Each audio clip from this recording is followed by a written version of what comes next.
Et salut internet et bienvenue dans cette nouvelle vidéo totalement imprévue et consacrée au DLC de Mario Kart 8 Deluxe annoncé le 9 février lors du Nintendo Direct. Comme vous l'avez vu en titre, je vais d'abord vous donner mon avis sur la sortie de ce DLC, puis faire un pronostic des circuits qui seraient potentiellement présents sur le dit DLC. Mais avant de commencer, j'aimerais faire non pas une ni deux, mais trois annonces spéciales. Tout d'abord, sachez que je ferai des lives spéciaux à la sortie de chaque vague où je ferai les coupes en mode Grand Prix pour découvrir le contenu. Les lives auront lieu le jour de la sortie des vagues et commenceront à 21 h. Pour ceux et celles qui ne me suivent que sur YouTube, pas de panique, il y aura du contenu spécial Mario Kart à chaque nouvelle vague. Contenu autre que du simple gameplay évidemment. Ces vidéos ne changeront pas mes plans de vidéo, donc pas de panique, il n'y aura pas que du Mario Kart sur ma chaîne. Enfin, pour ma dernière annonce, si jamais j'arrive à prédire au moins 8 courses sur les 40 à venir, je ferai un live spécial 24 heures de Mario Kart 8 Deluxe. Oui, vous avez bien entendu, 24 heures de live. Donc suivez bien cette vidéo et les annonces de Nintendo. Bien évidemment, si le live a lieu, ce sera après la sortie de tous les nouveaux circuits et vous pourrez retrouver la VOD sur YouTube. Bref, ceci étant dit, passons à la première partie de la vidéo, mon avis sur le DLC. Personnellement, lorsque Nintendo a annoncé des nouveaux circuits sur Mario Kart 8 Deluxe, j'étais très excité. 48 nouveaux circuits, c'est du jamais vu, et ça fera passer le jeu Switch en tête des jeux ayant le plus de circuits. Outre cet argument, je trouve que Nintendo a bien géré son affaire, et même avec le recul, je trouve que c'est une bonne idée. En effet, Mario Kart Switch est encore bien vivace, et beaucoup de gens continuent de jouer au jeu. Donc, faire un nouveau Mario Kart, c'est risquer que les gens ne l'achètent pas, à moins d'avoir un très bon argument de vente, voire même un excellent. Car vous allez forcer les gens à acheter une mise à jour d'un jeu déjà présent sur la console. Donc non, pour moi, s'il doit y avoir un Mario Kart 9, ce sera sur une console flambant neuf, ce qui le rendra plus accessible. J'ai aussi vu sur le net que certains fans espèrent un portage de Mario Kart Tour sur Switch, et très sincèrement, je ne pense pas que cela se produira, ou alors pas officiellement. Et cela en partie à cause de l'argument d'un nouveau Mario Kart sur Switch. Non, si je pense que le DLC est une bonne idée, c'est pour deux raisons. Tout d'abord, une raison économique, en 2 points. Comme je vous l'ai dit plus tôt, beaucoup de gens possèdent Mario Kart 8 Deluxe, et beaucoup de gens y jouent encore. Créer un DLC, c'est créer un nouvel engouement pour le jeu et toucher un public très large.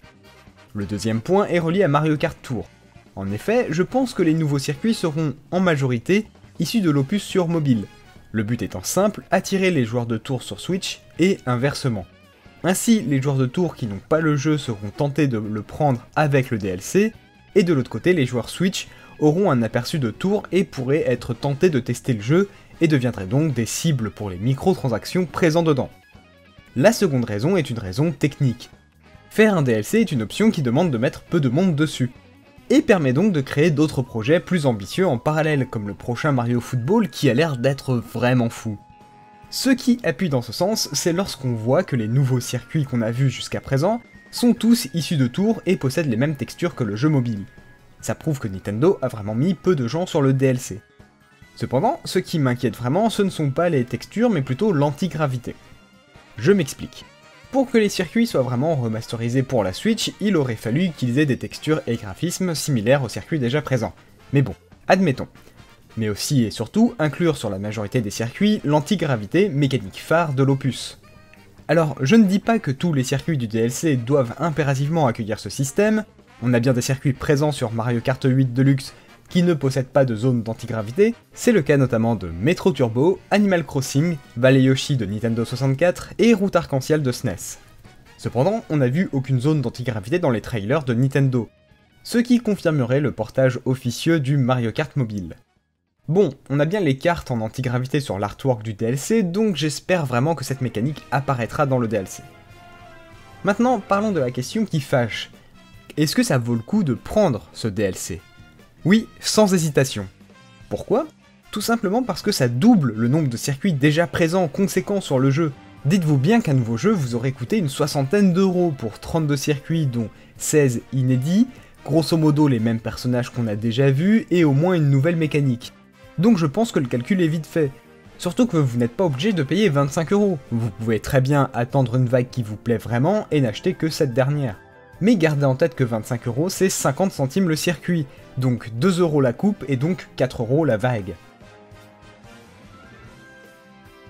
Il est temps, mes amis, de passer au plat de résistance de cette vidéo, le pronostic des courses à venir.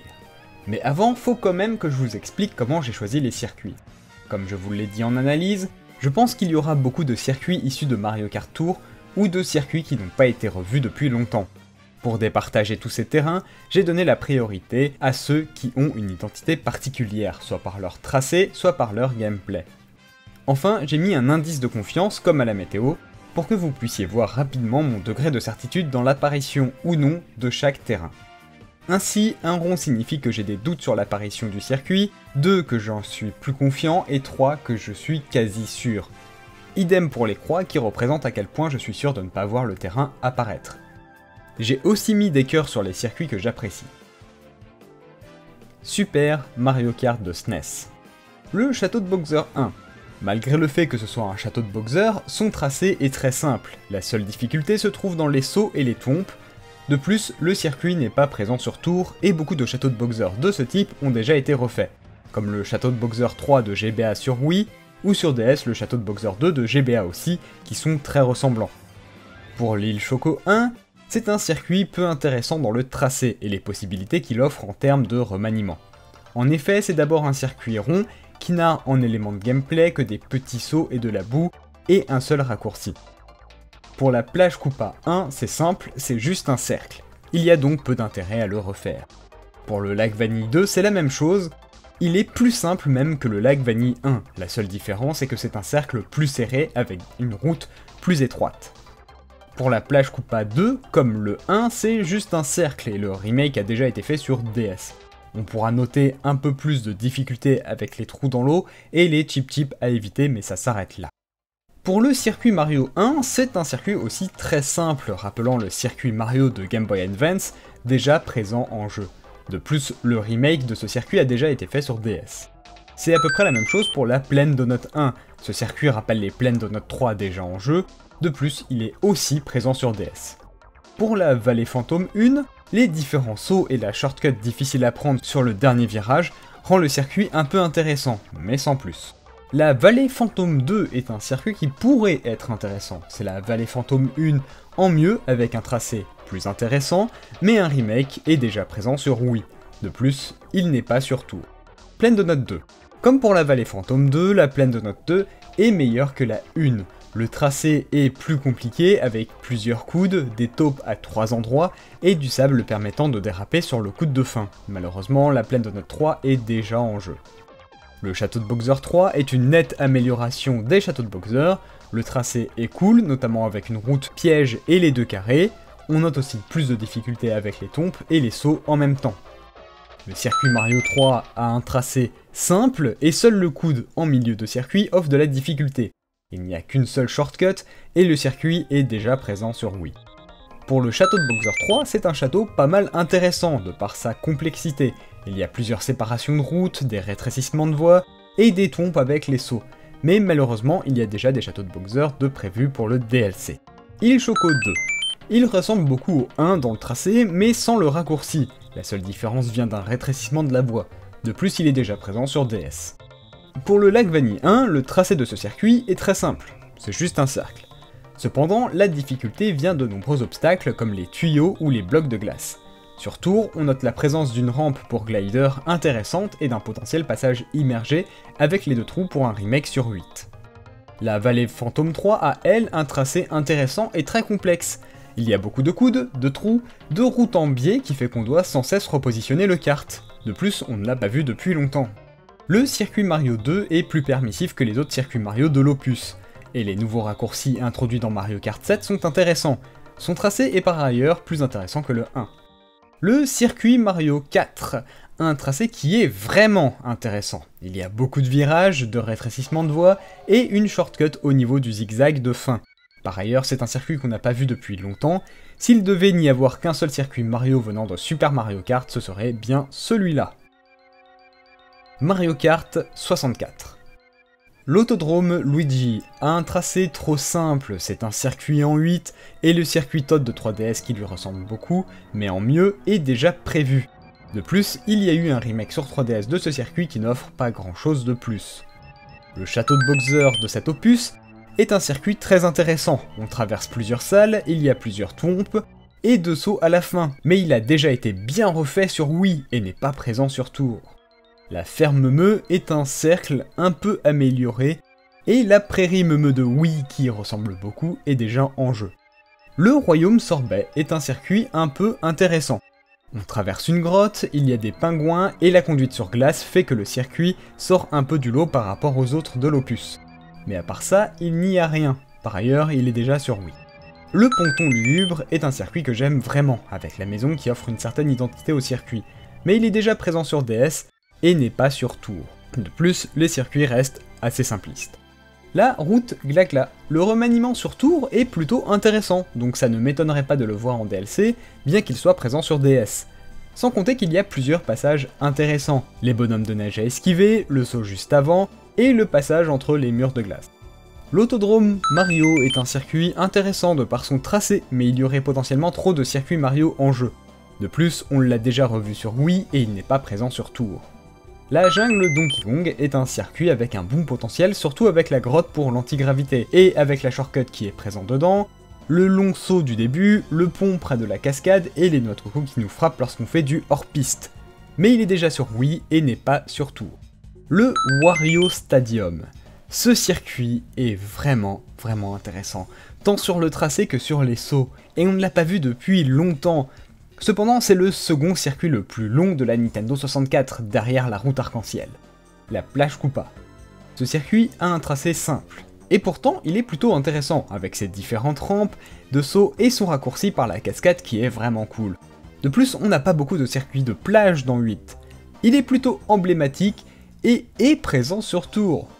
Le désert Kalimari est un circuit au tracé simple, mais emblématique, avec le mécanisme du train plutôt sympathique. La version d'origine est vide, mais depuis son remake sur 3DS, les nouvelles shortcuts le rendent plus intéressant. Notez que ça serait l'un des seuls circuits avec un train en comptant le métro turbo. Mario Kart, super circuit. Le circuit de Peach ressemble trop au circuit Mario de Game Boy Advance déjà en jeu. D'ailleurs, il est déjà refait sur DS. Le seul argument pour revoir ce circuit est qu'on n'a aucun terrain de Peach sur Switch. Sinon, le tracé est simple et sans difficulté apparente. Château de Bowser 1. Tracé beaucoup trop simple et peu permissif. On a de la difficulté via les tombes et les sauts au-dessus de la lave avec les boules de feu, mais malheureusement beaucoup de châteaux de Bowser de la Game Boy Advance ont déjà été refaits, et celui-là n'est pas un des meilleurs. Route arc-en-ciel. C'est une route avec un tracé complexe, des mini-shortcuts intéressantes, un thème musical cool, et pas mal d'ennemis à éviter, les étoiles, les nuages, mais il y a déjà trop de routes arc-en-ciel en jeu, je trouve. La plage Mascasse, c'est un cercle, mais on a une certaine difficulté avec le bateau qui nous tire dessus, les crabes sur la route, les sauts et les passages dans l'eau. Mais il est déjà présent sur Wii. Le château de Bowser 2. Il est plus difficile que le 1, il y a plus de trous, quelques tombes et des rétrécissements de voies. Malgré ça, il est déjà présent sur DS et j'ai prévu d'autres châteaux de Bowser pour le DLC. Île Chip Chip. L'original est intéressant, mais il fait énormément penser à la plage Chip Chip de DS déjà présent en jeu. Le terrain a moins d'ennemis que la plage Mascasse, mais le tracé est plus complexe, avec plusieurs zigzags et plusieurs routes possibles. Château de Bowser 3. Le tracé est moins intéressant que le 2, de plus on l'a déjà revu sur Wii, et comme pour les autres châteaux de Bowser, j'en ai prévu d'autres pour le DLC. Château de Bowser 4. Un tracé nettement plus intéressant que les 3 autres, avec beaucoup de sauts, de trous, d'ennemis, Thwomp et Mini Bowser, mais il n'est pas présent sur Tour, et idem, d'autres châteaux de Bowser sont prévus. Circuit Luigi. Terrain au tracé intéressant, avec une bonne identité, des flaques d'eau à éviter, un thème musical vraiment cool, mais il est déjà présent sur DS. Le lac Boo est un terrain qui a un tracé intéressant. Il y a un Y, un raccourci assez difficile à la fin pour éviter le coude, un rétrécissement de voie, de grands sauts et plusieurs petits, des trous et enfin une shortcut éphémère qui n'apparaît qu'au dernier tour. Le Pays Crépuscule, c'est une course intéressante avec une bonne musique, une forte identité dans le design, avec un bon background, les traces de dinosaures au sol, les 2 passages dans la boue et le soleil qui se couche au fur et à mesure qu'on fait des tours, un mécanisme cool, les tentes des Mascasses, qui n'a malheureusement pas été gardé dans Tour. Pays neigeux. Circuit très cool avec un bon thème musical, une shortcut intéressante, des routes alternatives et des plans d'eau qui permettent un passage immergé. Le tracé est relativement simple, mais la conduite sur glace apporte un challenge supplémentaire. Le désert Yoshi, avec un tracé complexe possédant 4 coudes, un lac pour passage immergé, un bon thème musical et le fait qu'on ne l'a pas vu depuis longtemps, ce sont des forts arguments pour revoir ce circuit. Lakeside Park, ou le bord du lac. Le tracé du terrain est complexe et intéressant, le volcan entre en éruption au second tour, il y a un pont brisé pour une partie potentiellement immergée, et une potentielle shortcut au niveau du saut, et un thème musical plutôt cool. Broken Pier, jeté cassé. Le tracé est intéressant, il y a plusieurs mini shortcuts avec des sauts déjà en place, une shortcut éphémère qui est plutôt cool, un mécanisme intéressant avec des bouts qui volent des pièces et on ne l'a pas vu depuis longtemps. En revanche, le thème musical n'est pas ouf. Riverside Park. Circuit au tracé intéressant, avec beaucoup de virages dont 4 coudes, 2 sauts, un au-dessus de l'eau et un par-dessus le circuit, et des plaques de boost. Il y a un bon potentiel de remake grâce à une forte identité propre, un thème musical, un background et un design qui fait qu'on est directement plongé au milieu d'une jungle tropicale. De plus, il y a 2 shortcuts qui coupent la moitié du terrain qui sont très intéressantes. Mario Kart Double Dash. Le circuit Luigi est un terrain simpliste, c'est juste un circuit en 8 basique. Il est déjà sur DS et fait trop penser au Park Baby, déjà en jeu du fait que c'est un circuit où on peut rencontrer les joueurs qui viennent dans l'autre sens et créer un chaos pas possible. La Plage Peach est un circuit beaucoup trop simple, avec peu de potentiel de remake, d'autant qu'il en existe déjà un sur Wii. Le seul argument pour revoir le circuit serait qu'il y a peu de circuits Peach sur 8, et pour revoir les canards de Mario Sunshine bien évidemment. Pont Champignon. Il a un tracé simple, il est déjà présent sur DS, il ressemble beaucoup à la corniche champignon déjà annoncée pour la première vague. Les 2 seuls arguments pour revoir ce terrain seraient le passage sur le haut du pont, mais il a été enlevé sur DS, et le fait qu'il y ait des véhicules. La route arc-en-ciel. C'est une des routes arc-en-ciel les plus dures, avec des coudes vraiment serrés, plusieurs trous et plaques d'accélération. Il y a même un mécanisme unique, l'ascenseur. Cependant, il y aurait trop de routes arc-en-ciel sur Switch. Le circuit Mario. C'est un circuit simple au tracé mais intéressant avec plusieurs ennemis différents présents, un chomp, des plantes piranha, des goombas et un passage sur une route en terre avec plusieurs petits sauts et un grand saut sur le pont avant la ligne d'arrivée.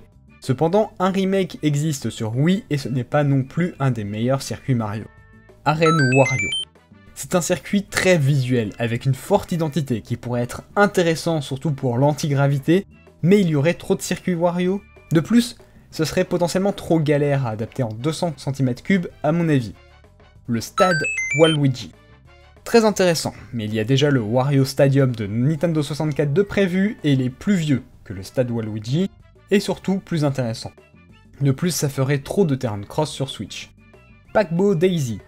Terrain très intéressant, avec une forte identité de par le fait que ce soit le seul circuit sur un bateau, que les boîtes objets et les tables de la salle repas bougent avec les vagues, et de par sa route alternative dans la cale.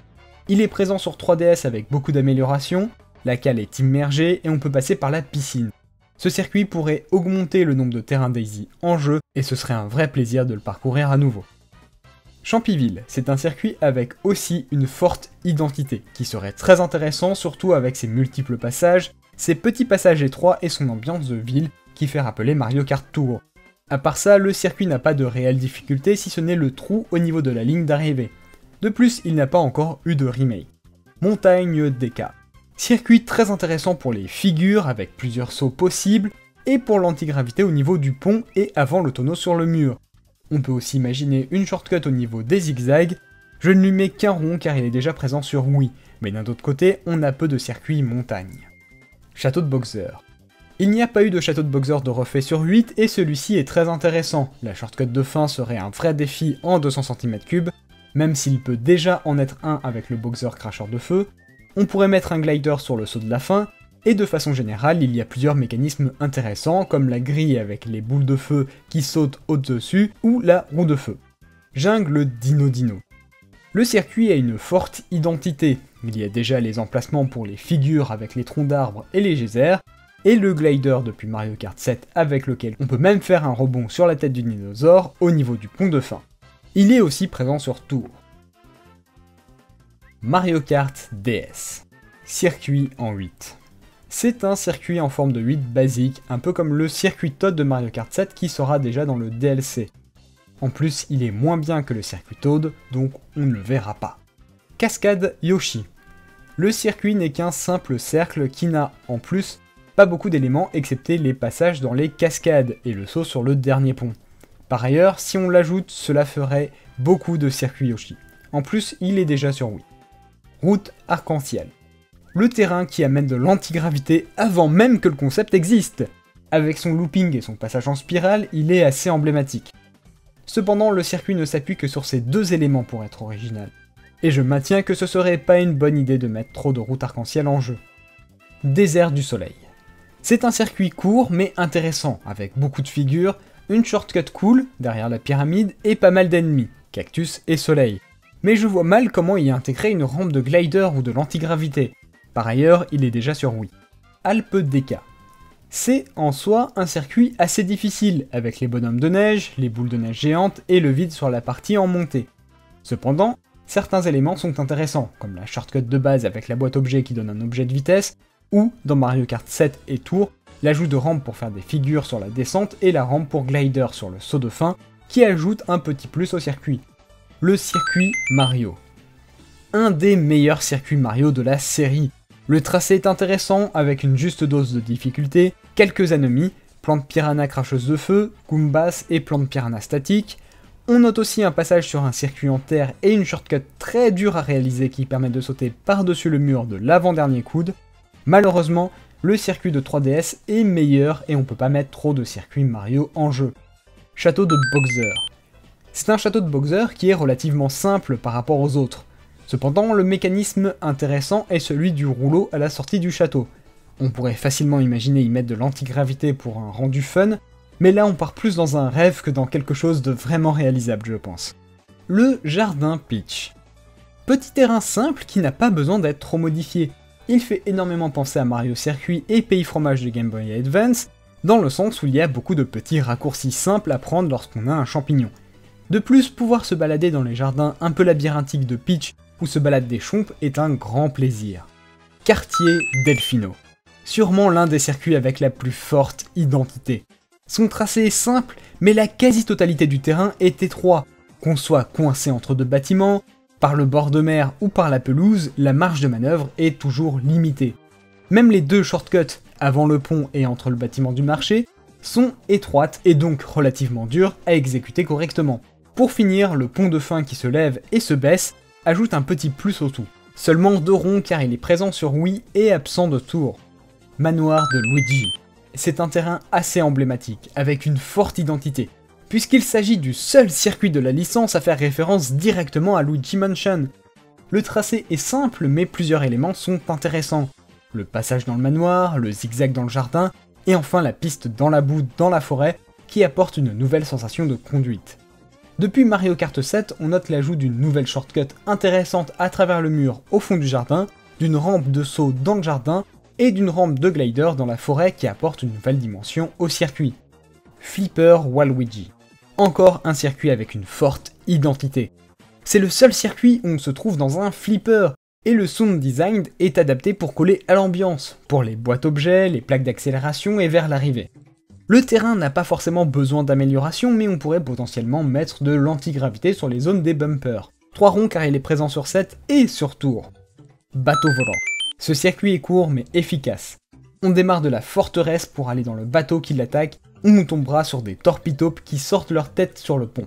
Puis on traversera une cale pleine de caisses en bois et avec des jets de flammes au plafond, pour finalement se faire expédier par un canon dans la tour de la forteresse du début. S'il devait y avoir un ajout, ce serait sûrement mettre de l'antigravité sur le pont du navire. Mario Kart, oui. Circuit Luigi. Circuit très simple avec seulement une rampe dans le sable pour faire une figure. Circuit Mario. On ne pourra pas faire un circuit Mario plus simple que celui-ci qui n'est qu'un circuit en 8 basique, avec quelques ennemis, Chomp et Goombas. Pic DK. Un circuit qui rappelle un peu descente givrée, et notamment la fin de la descente, avec les boss et la partie en zigzag. Le seul argument serait les multiples figures possibles, les mascasses no border à éviter et la double shortcut dans le zigzag qui rappelle là aussi la descente givrée. Route clair de lune.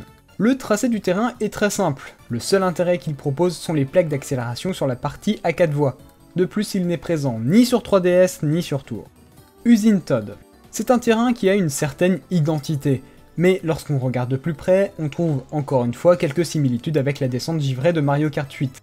Notamment le passage dans l'usine, où la seule différence est que dans l'usine Todd on a des tapis roulants, et le passage des plateformes pour bateaux en extérieur qui rappelle celui en antigravité dans Descente givrée, à la seule différence que les cascades sont des tapis roulants. Gorge champignons. Terrain qui compense un tracé simple par une certaine identité en s'appuyant sur les champignons rebondissants. Le passage intéressant se situe dans la caverne qui apporte un vrai stress aux joueurs, et depuis Mario Kart 7, si on prend à gauche dans la grotte, on finit en glider. Il y a aussi une shortcut avant le coup de fin assez tendu à prendre. Bois Vermeil. Bonne ambiance de circuit avec un thème musical relaxant. À part ça, le terrain est assez complexe car étroit avec beaucoup de passages où on peut tomber. Il y a un bon remake sur Tour et 3DS donc ça m'étonnerait pas trop de le voir en DLC. Ruine sec. Terrain au tracé simple, mais compense avec les éléments présents en jeu. On notera donc plusieurs cactus, des piliers qui tombent pour faire des figures, un zigzag très serré avec une rampe pour les figures, et une salle qui se remplit de sable petit à petit. S'il y a une croix, c'est dû au fait que, d'une part, il ressemble au désert sec de GameCube, qui est déjà présent en jeu, et d'autre part, on ne veut pas mettre trop de terrain désertique. Route arc-en-ciel. Une des routes arc-en-ciel les plus compliquées, avec très peu de barrières pour préserver des chutes, beaucoup de passages pour faire des figures, de virages serrés et étroits, et un joli passage sur une bande qui ondule pour faire des figures. Cap Koopa. C'est un terrain qui est très fun à jouer, tant avec sa musique que dans son design. Le tracé est simple, il y a plusieurs sauts et shortcuts faciles à prendre quand on a un objet de vitesse. De plus, la partie dans le tube pourrait devenir une zone d'antigravité, ou bien rester une partie immergée comme c'est le cas dans Mario Kart 7. Circuit Daisy. C'est une course très simple au tracé mais qui reprend l'esprit vif des terrains originaux de Mario Kart Tour. On peut aussi noter qu'on peut facilement placer une rampe de glider au niveau de la shortcut et qu'on n'a encore aucun circuit Daisy sur 8. Château de Bowser. Ce n'est pas un des châteaux les plus compliqués, mais a un passage très intéressant, le passage avec la statue de Bowser qui crache du feu. J'imagine bien, pour ce passage, mettre des pièces à la place des boîtes objets, et mettre les boîtes sur la trajectoire de la boule de feu pour forcer les joueurs à prendre des risques. Les autres moments intéressants sont les deux voies qui remuent avec la lave pour faire des figures et les geysers de lave à la fin. Mario Kart 7. Lagon Chip Chip. Circuit au tracé simple, avec deux passages immergés et un passage en glider. Il y a des huîtres qui s'ouvrent et se referment, ainsi que des crabes pour ajouter un peu de difficulté. Littoral Woohoo. C'est un terrain qui se fait en un seul tour, et qui peut être intéressant notamment avec toutes ces routes alternatives. Cependant, il ressemble à la corniche champignon de DS déjà dans le DLC, mais en un peu amélioré. On notera de jolis décors assez dépaysants, et surtout le fait que ce soit l'un des deux seuls terrains à mettre en avant Woohoo. Valley Daisy. Circuit au design intéressant avec un tracé relativement simple. On note la présence de quelques chèvres sur la route et deux shortcuts, dont une qui nous fait passer entre des moulins. J'ai mis une croix car la musique me fait vraiment flipper. Peak Woohoo. Terrain avec pas mal de routes alternatives, ce qui le rend plutôt intéressant. C'est le second à mettre Woohoo en avant et globalement c'est Littoral Woohoo en amélioré, et avec moins de ressemblance avec la corniche champignon. Monde glacé d'Harmonie. J'aime pas ce circuit. Non vraiment, il me plaît pas du tout. Il y a trop de trucs qui va pas. La musique, le passage étroit et oppressant du début avec le plafond bien bas et les stalactiques, la non-présence des Lumas, bon, après il y a des pingouins. Pourquoi je suis sur un terrain hivernal et pas dans la station de Mario Galaxy alors qu'on parle d'harmonie, et da fuck le vaisseau Todd qui s'est scratché là? Mais il est présent dans Tour et on n'a aucun circuit d'harmonie sur Mario Kart 8 Deluxe, donc il sera peut-être présent. Route arc-en-ciel. Sûrement la route arc-en-ciel la plus dure de toute la licence. Par contre, une question que je me pose et que je pose à Nintendo, si le truc de cette route c'est les planètes, pourquoi ne pas avoir pris celle de Mario Galaxy? Surtout que vous avez mis les anneaux d'harmonie à plusieurs endroits. C'est une honte, monsieur! Bref, il y a beaucoup d'éléments très intéressants, comme les sauts en plein virage, le fait que ce soit un circuit en un tour, la pesanteur réduite quand on est sur la planète, le fait de passer sur un anneau d'une planète. le passage en glider qui fait beaucoup penser à l'Highlight Wars de Nintendo 64, ou le retour du ruban qui ondule avec, cette fois-ci, des trous dedans. Bref, ça ne m'étonnerait pas de voir la course dans le DLC et ça a été très tentant de l'inclure dans mon pronostic positif. Souk Maskas. Course avec une identité assez forte et avec pas mal de passages alternatifs, surtout dans le souk même. On peut monter sur les tentures, passer derrière un mur ou traverser le souk. Un peu plus loin, il y a une route cachée sur la gauche, et pour finir le circuit, on monte sur les toits pour terminer en glider à essayer d'éviter les Maskas sur leur tapis volant. Le terrain n'a pas besoin d'amélioration et il est sur tour. Mont Ebouli. Circuit assez simple au tracé, mais les passages en glider sont vraiment cool. De plus, il y en a 3 au total, et ce sont à chaque fois de longs moments passés en l'air. On note la présence de 2 shortcuts simples d'exécution, la première au début de la course avec le panneau incliné, et la seconde avec un champignon avant la montée. On pourrait imaginer un passage en antigravité sur la montée de la fin pour améliorer la course, mais elle n'en a pas réellement besoin. Le circuit est aussi présent dans Tour. Galion de Wario. Circuit avec une forte identité. Il est très cool, on pourrait possiblement ajouter de l'antigravité sur le pont du navire. C'est une course qui se fait essentiellement dans l'eau, avec beaucoup d'éléments de navire qui nous donnent l'impression d'être plongés au beau milieu d'un cimetière de bateaux. J'aime bien l'encre qui se balance et qu'on doit éviter, ainsi que la mini shortcut à la toute fin du circuit, et en plus il est disponible sur Tour. Château de Bowser. Circuit très intéressant, avec plusieurs passages possibles et pas forcément besoin d'antigravité, ou sinon dans l'eau. On retrouve un tombe, mais le réel ennemi ici sera les geysers de lave présents même dans le passage immergé. C'est un des châteaux de Bowser les plus intéressants vus jusque-là.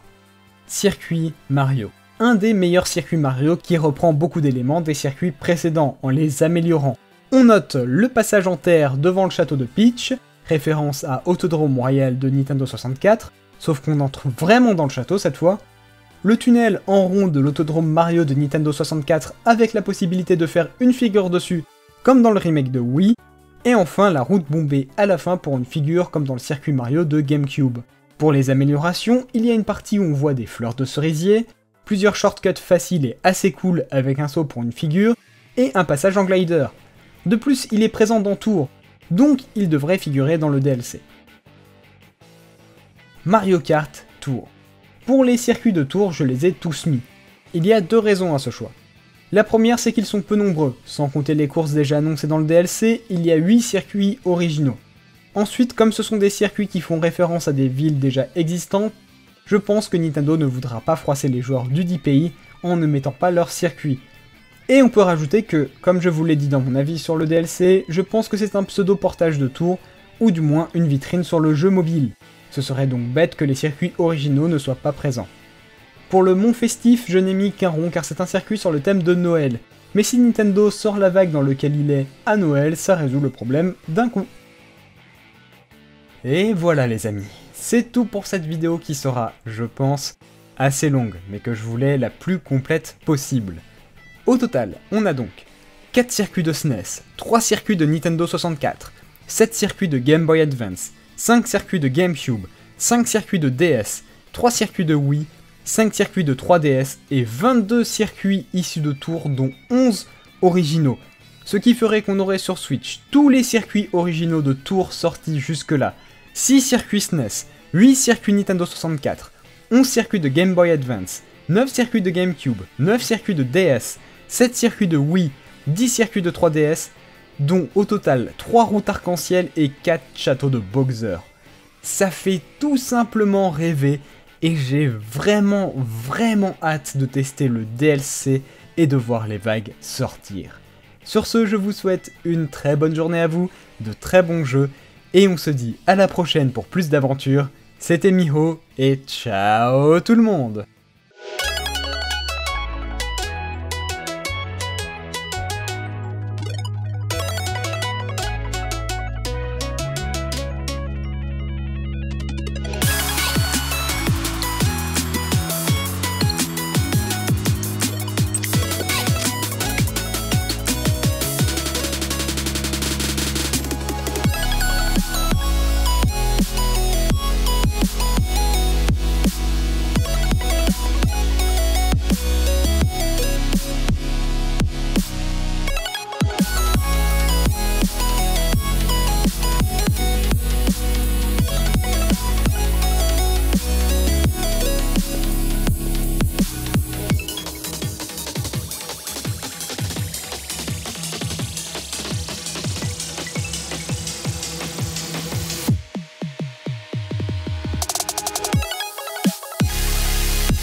cranes up.